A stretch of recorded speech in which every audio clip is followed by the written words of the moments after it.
Mabuhay ka, Benguetan! Today, we're in the beautiful province of Benguet to explore the traditional Benguet rice wine or tapoy. This sweet, smooth, and slightly strong drink has been part of the culture for generations. Usually enjoyed during celebrations and special gatherings. Ang tapoy ay isang uri ng alak na gawa sa bigas. Upang gumawa ng tapoy, hugasan muna ang malakit na bigas at ibabad sa tubig sa loob ng 4 na oras. Pagkatapos maluto ang malakit na bigas, ilipat ang bigas sa isang lalagayan at hayaang palamigin.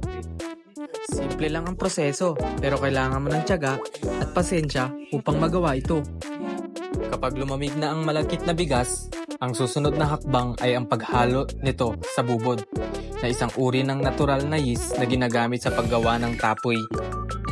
Pagkatapos, ilipat ang mixture sa isang lalagyan at hayaang mag-ferment ng 2 to 3 weeks. Pagkatapos natin gawin ang mga hakbang na yun, ito na ang finished product sa ating paggawa ng tapoy.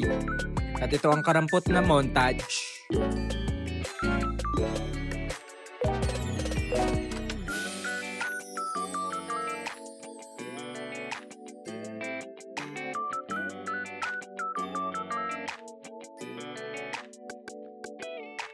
A